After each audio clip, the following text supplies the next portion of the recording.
দেশে অন্তর্বর্তী সরকারের প্রধান হচ্ছেন শান্তিতে নোবেল বিজয়ী আন্তর্জাতিক খ্যাতিমান অর্থনীতিবিদ ডক্টর মোহাম্মদ ইউনূস। বৈষম্য বিরোধী ছাত্র আন্দোলনের এই প্রস্তাবে সম্মতি দিয়েছেন রাষ্ট্রপতি মোহাম্মদ শাহাবুদ্দিন। এই সরকারের সদস্য হিসেবে 15 জনের একটি তালিকাও দেওয়া হয়েছে। 24 ঘন্টার মধ্যে সরকার গঠন হবে বলে আশা করছে বৈষম্য বিরোধী ছাত্র আন্দোলন। মঙ্গলবার রাতে রাষ্ট্রপতি ও 3 বাহিনী প্রধানের সঙ্গে 4 ঘণ্টাব্যাপী বৈঠক শেষে এমন আশা প্রকাশ করেন আন্দোলনের অন্যতম সমন্বয়ক নাহিদ ইসলাম। সরকারি চাকরিতে কোটা সংস্কারের দাবিতে গত জুলাই মাসে আন্দোলনে নামা বৈষম্য বিরোধী ছাত্র আন্দোলন দমন নিপীড়নের শিকার হওয়ার পর গত শনিবার সরকার পতনের এক দফা দাবি তোলে। তার 2 দিনের মাথায় সোমবার প্রধানমন্ত্রী শেখ হাসিনা পদত্যাগ করে বিদেশে চলে যান। এখন একটি অন্তর্বর্তীকালীন সরকার হবে বলে রাষ্ট্রপতি মোহাম্মদ শাহাবুদ্দিন জাতির উদ্দেশ্যে ভাষণে জানিয়েছেন। সে লক্ষ্যে মঙ্গলবার দ্বাদশ জাতীয় সংসদ বিলুপ্ত ঘোষণা করা হয়।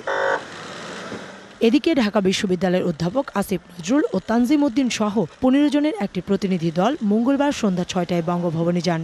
তাদের মধ্যে 11 জন সমন্বয়ক ও 2 জন লিয়াজো কমিটির সদস্য। রাত 8:45টার দিকে 3 বাহিনীর প্রধান সহ সামরিক সদস্যরা প্রবেশ করেন। পরে রাত 12টা 6 মিনিটে ছাত্ররা বঙ্গভবন থেকে বেরিয়ে এসে সাংবাদিক সম্মেলন করেন। বর্তমান পরিস্থিতি ও অন্তর্বর্তীকালীন সরকার নিয়ে আলোচনা ফলপ্রসূ হয়েছে বলে জানান বৈষম্য বিরোধী ছাত্র আন্দোলনের সমন্বয়ক নাহিদ ইসলাম। মহামান্য রাষ্ট্রপতি এবং সেনাবাহিনী, বিমান বাহিনী এবং নৌবাহিনী 3 বাহিনী প্রধানের সাথে আমাদের দীর্ঘ সময় বর্তমান পরিস্থিতি এবং অন্তর্বর্তীকালীন সরকার নিয়ে আলোচনা হয়েছে। আমাদের একটি ফলপ্রসূ আলোচনা হয়েছে। বলেন ডক্টর মোহাম্মদ ইউনূসকে প্রধান করেই দ্রুত অন্তর্বর্তীকালীন সরকার গঠন করা হবে। আমরা প্রাথমিকভাবে আমাদের অন্তর্বর্তীকালীন সরকারের জন্য সরকারের প্রধান উপদেষ্টা হিসেবে সর্বজন গ্রহণযোগ্য নোবেল পুরস্কার বিজয়ী আন্তর্জাতিক খ্যাতিসম্পন্ন ব্যক্তিত্ব ডক্টর মোহাম্মদ ইউনূসের নাম প্রস্তাব করেছিলাম এবং আজকে মহামান্য রাষ্ট্রপতিও সম্মতি দিয়েছেন ডক্টর মোহাম্মদ ইউনূসকে প্রধান করেই অন্তর্বর্তীকালীন সরকার দ্রুত সময়ের মধ্যে গঠন করা হবে। রাতে অথবা পরশুদিন সকালের মধ্যে উনি দেশে এসে পৌঁছাবেন এবং এর মধ্যেই আমাদের তালিকাটিও চূড়ান্ত হয়ে যাবে এবং হয়তো আমরা 24 ঘন্টা বা তারও কিছু সময়ের মধ্যে অধিক কিছু সময়ের মধ্যেই আমরা পূর্ণাঙ্গ যে সরকার অন্তর্বর্তীকালীন সরকারের শপথ যে বিষয়টি সেটি আমরা করে ফেলতে পারবো। তবে এই সরকারের মেয়াদ কতদিন থাকবে এমন প্রশ্নের উত্তর দেন ঢাকা বিশ্ববিদ্যালয়ের অধ্যাপক আসিফ নজরুল। এক্সট্রাঅর্ডিনারি সিচুয়েশনে সরকার গঠনের ক্ষেত্রে বিভিন্নভাবে এটাকে বৈধতা দেওয়ার সাংবিধানিক রীতি আছে, নিয়ম আছে, সেটা ফলো করা হবে।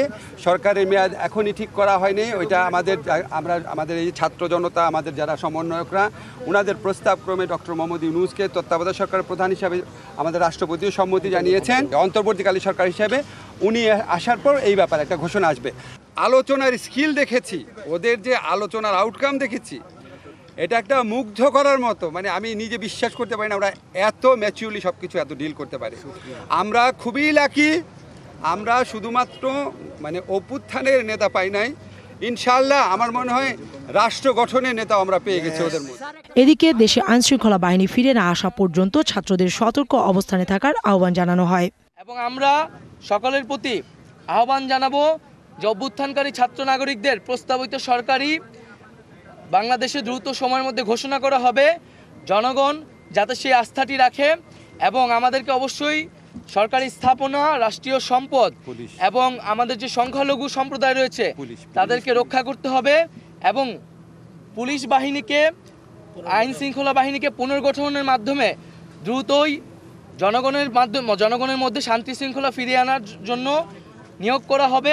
গত 7 জানুয়ারি নির্বাচনের মধ্য দিয়ে গঠিত হয়েছিল দ্বাদশ সংসদ। নির্বাচনে জয়ী হয়ে গত 11 জানুয়ারি টানা চতুর্থবারের মতো সরকার গঠন করেছিলেন আওয়ামী লীগ সভাপতি শেখ হাসিনা।